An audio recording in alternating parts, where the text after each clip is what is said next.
Well, no doubt these sanctions fall far short of what the Trump administration had in mind. They wanted to try and enact some very strict new sanctions on North Korea, and their hope was that those strict new sanctions would cripple the North Korean economy and force them to come forward into or to enter some sort of negotiation with the United States. But Russia and China in particular thought that those US proposals would be counterproductive. So over the last 24 hours or so, we've seen the UN Security Council thrash out some sort of a compromise agreement. So the US proposal to ban all oil exports to North Korea, that was watered down to a cap on oil exports to North Korea. Now, despite this watered-down proposal, the US ambassador to the United Nations, Nikki Haley, was pretty upbeat. She said that this new resolution demonstrated international unity against the regime in Pyongyang. So I think there is some broad happiness that a resolution was agreed when, as recently as 24 hours ago, it looked quite unlikely. But, Harry, will they make really any difference? So far, nothing has.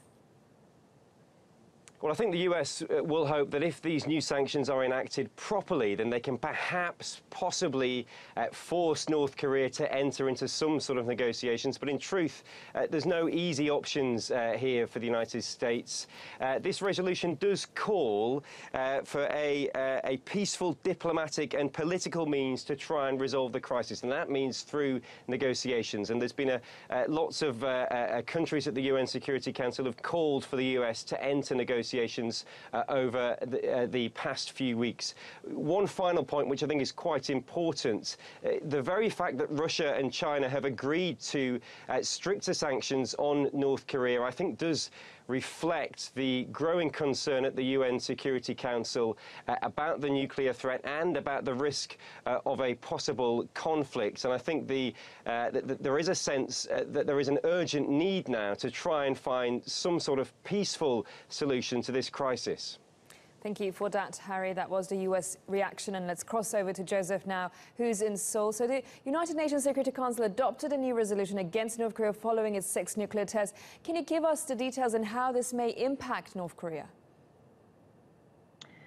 Yes, well, many people have already stated that these new resolutions are a lot more watered down than people had initially predicted they would be, especially because many people thought that there would be an oil embargo as well as blacklisting North Korean leader Kim Jong-un. However, that didn't seem to be the case. They targeted and banned the country's textiles as well as put a cap on crude oil trade. Now, this is largely because many people believe that the United States had to appease North Korea's allies, China and Russia, especially because they've voiced their concerns that more pressure and sanctions would actually do more harm than be a benefit to making sure that tensions on the Korean Peninsula goes down. However, Russia and China seems to be on board with these new sanctions, especially because they've been weakened. And we heard from the Russian UN ambassador who said that these sanctions were needed because leaving a North Korean nuclear test without a firm reaction would be wrong. Now, this also shows that China and Russia do want to show their support in trying to stop North Korea's nuclear and missile program. But if we do look at the impact, there's still going to be an impact on the local economy of North Korea's people, especially because we've heard from reports inside North Korea where gas prices in anticipation of these sanctions have already gone up, and some shops have even closed shop. But in terms of whether or not it can impact the progress that North Korea has made on its weapons program, many experts are saying that it won't help and that North Korea will continue to pursue its nuclear weapons.